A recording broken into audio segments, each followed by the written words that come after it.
네, 계속해서 캐스팅 콜로 이어가 보도록 하겠습니다. 오늘 도움 말씀에는 이코노미 리서치 이슬희 대표 자리해 주셨습니다. 대표님 어서 오세요. 네, 안녕하세요. 네, 미국 시장에서 오랜만에 또 반등을 시연을 해줬기 때문에 오늘 우리 시장도 이 훈풍을 같이 받아가는 것 같습니다.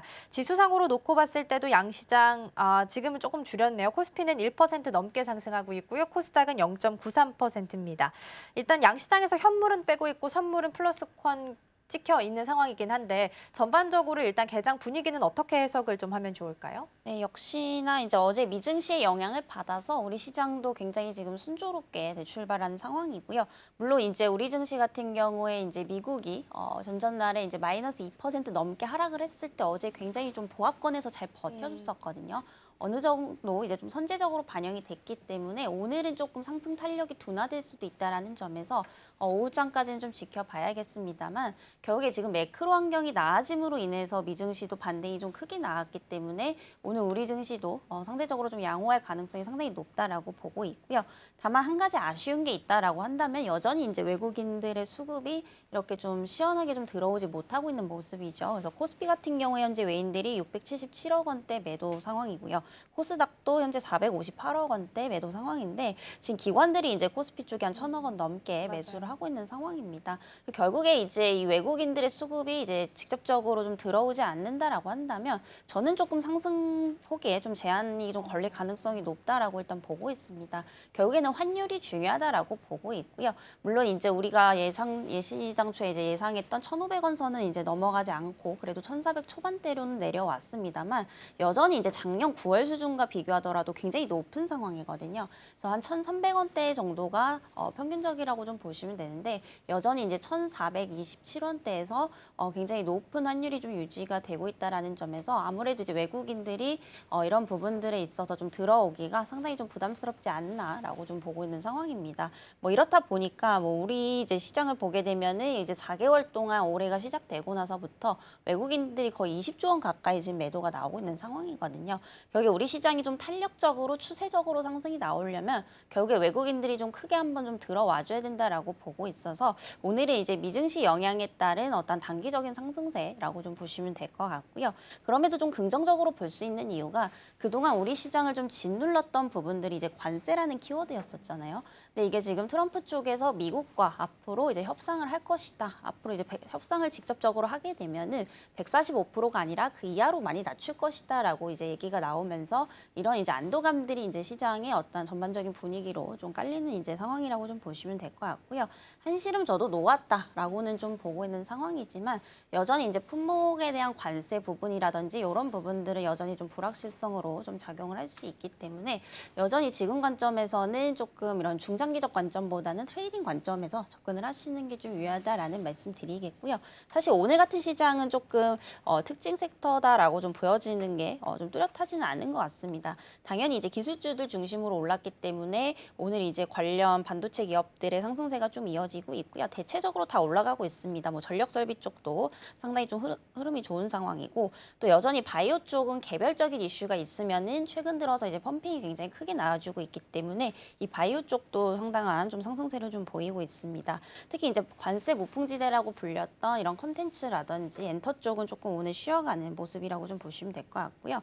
아무래도 이제 관세에 대한 우려가 조금 완화가 되는 시점인 만큼 그동안 관세 때문에 못 갔었던 자동차라든지 반도체 쪽으로 오늘은 좀 수급 쏠림이 일어나지 않을까라고 좀 보고 있는 상황입니다.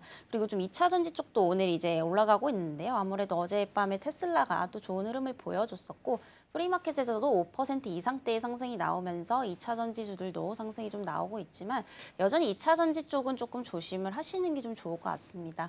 왜냐하면 테슬라 같은 경우에 실적이 예상한 것보다도 훨씬 더 안 좋게 나왔거든요. 이건 거의 어닝 쇼크 수준이라고 좀 보시면 될 것 같은데 이런데도 불구하고 올라갔다라는 것은 그만큼 개별 실적보다 매크로 환경이 더 크게 작용을 했다라고 좀 보시면 될 것 같습니다. 그래서 지금 어찌됐든 이런 관세 완화에 대해서 우려감들이 단기적으로 좀 해소가 됐기 때문에 기술주 중심으로 상승이 나왔었어서 테슬라도 이러한 영향을 좀 받았던 것으로 좀 보여지고 있고요. 결국에 테슬라 같은 경우에 지금 판매량이 지속적으로 일본을 제외하고는 감소 추세에 있는 상황입니다. 여전히 가야 될 길이 좀 멀기 때문에 우리나라 이제 2차 전지 관련주들도 사실상 이제 테슬라의 흐름을 조금 따라갈 수밖에 없다라는 점에서 섣불리 접근하시기보다는 지금은 오히려 저는 반도체 쪽이나 또 이제 개별 바이오 기업들을 한번 눈여겨보시는 게 좀 좋지 않을까라는 말씀 드리겠습니다. 네, 전반적인 개장 분위기 먼저 살펴보고 왔습니다.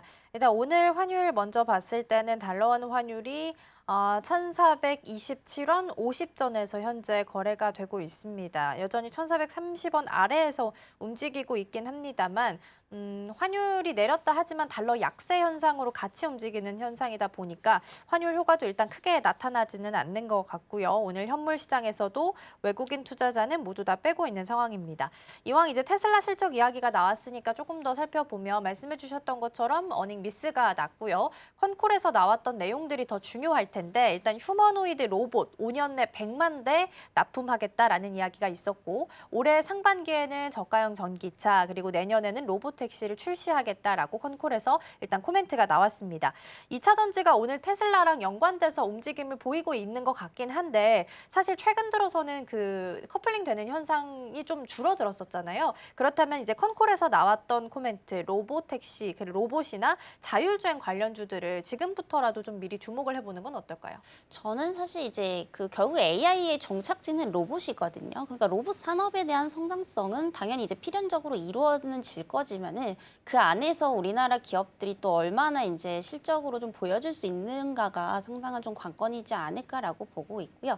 앞서서 말씀 주셨다시피 오늘 이제 로봇 관련주들도 상승이 좀 나오고 있습니다. 아무래도 이제 또 그 일론 머스크가 이런 얘기를 했죠. 자기는 이제 더 이상 정치에 관여를 하기보다는 본업으로 돌아가서 테슬라에 좀 더 집중을 하겠다. 이런 이야기들 때문에 테슬라가 이제 주가가 더 펌핑을 받은 것도 있고요. 이러다 보니까 이제 관련 기업들인 로봇이나 자율주행 쪽도 오늘 좀 상승이 나오고 있는 상황입니다. 결국 이런 부분들만 보더라도 지금 현재 좀 어떠한 단기적인 그냥 기대감 정도라고 좀 판단이 되고 있는 상황이라고 좀 보시면 될 것 같고요. 역시나 로봇주들 같은 경우에 뭐 올해 이제 흑자 전환이 되는 기업들이 몇 군데가 있긴 하지만 굉장히 좀 극소수다라는 겁니다. 그래서 아직까지는 이제 부품 관련주, 특히나 이제 감속기 쪽은 오히려 흑자 전환이 좀 가능한 시점이지만 나머지 아무래도 휴머노이드라든지 이쪽을 통해서 지금 R&D를 투자하는 기업들은 여전히 이제 일회성 비용이 훨씬 더 좀 크다라는 점에서 봤을 때 중장기적 관점에서 보기에는 상당히 좀 무리가 있지 않겠나라고 좀 보고 있는 상황이고요. 물론 테슬라가 더 이상 이제 전기차 기업인 것은 아닙니다. 뭐 이제 앞으로 휴머노이드라든지 추가적으로 이제 우주항공 쪽으로도 사업을 지속적으로 좀 넓혀 나가고 있기 때문에 어떤 종합 유틸리티 기업이라고 좀 보시면 될 것 같은데요. 결국에 저는 이 로봇 쪽에서도 사실상 이제 넘어야 될 산이 굉장히 좀 많다라고 보고 있어요. 물론 이제 기술적으로는 가장 앞서 나가고 있는 것은 맞지만은 또 이제 중국과의 경쟁은 또 이제 피할 수가 없을 것 같습니다. 지금 현재 중국에서 샤오펑이라는 기업이 이제 그 옵티머스를 잡기 위해서 본인들도 이제 엄청나게 적극적인 투자를 하겠다라고 좀 얘기가 나온 상황이고요. 이에 따라서 앞으로 미국과 중국의 어떤 경쟁 구도가 더욱더 심화가 되지 않을까라고 보고 있고요. 사실 이거를 그냥 넘기면 안 되는 게 이 전기차도 사실상 우리는 테슬라가 앞으로 계속해서도 1위가 될 것이다라고 뭐 예상을 했었지만은 지금 이미 BYD랑 격차가 벌어진 지는 굉장히 오래됐던 부분들이고요. 성능 차이가 별로 안 나는 상황인데 오히려 이제 BYD 쪽이 가격이 단가가 2배 이상 저렴하기 때문에 이 BYD에 대해서 지금 가격 경쟁력도 상당히 좀 밀리고 있는 상황이라고 합니다. 그래서 로봇 역시도 뭐 이러한 구도로 좀 갈 수도 있는 부분들이기 때문에 물론 이제 옵티머스에 대한 기대 가치는 높은 상황이지만 실질적으로 점유율을 얼마나 또 달성을 할 수 있고 이런 부분들도 좀 체크를 하셔야 될 것 같고요. 그리고 우리나라 기업들 역시도 지금 마찬가지입니다. AI의 종착지는 로봇이지만 여전히 이제 숫자로 좀 보여주고 있는 기업들이 많지 않다라는 점에서 최근에 주가 흐름을 보더라도 변동폭이 굉장히 좀 강한 상황이다라는 거죠. 그래서 결국에 이제 뭐 조선이라든지 방산 이런 이제 안정적으로 상승하는 기업 섹터들 보면은 결국에 이제 수주라든지 장기적인 어떠한 그런 펀더가 좀 받쳐주기 때문에 추세적으로 그냥 올라가는 거거든요. 이제 로봇주들을 보게 되면은 뭐 2달 만에 급등을 했다가 그리고 고점 대비 뭐 5, 60% 빠졌다가 이렇게 변동폭이 굉장히 강하기 때문에 지금 같은 시점에서는 이제 눌림목이 강한 구간에서 트레이딩 관점, 그러니까 목표가 2, 30% 잡고 접근을 하시는 것은 유효하다라고 보고 있지만 정말 뭐 조선이라든지 방산처럼 길게 가져가기에는 실적에 대한 부분들이 아직까지 좀 아쉽다라는 측면에서 봤을 때 여전히 로봇, 자율주행 쪽은 트레이딩 관점에서 한번 보시는 게 좋지 않을까라는 말씀 드리겠습니다.